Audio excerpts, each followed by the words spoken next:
Hey guys, I'm back at it again recording with my phone, but I got a belt that's the good size for the sleeping Santa, or it's actually called the snoring Santa, because I found a listing for it on eBay that had the box, and the box said snoring Santa, and it's also supposed to have glasses. Like you can see the belt looks like it's too big, but it's actually the right size.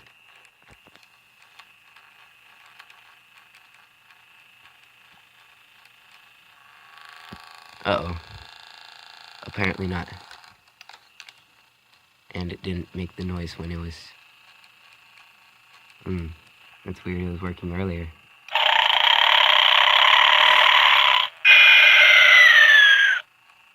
I don't know why it got stuck that time.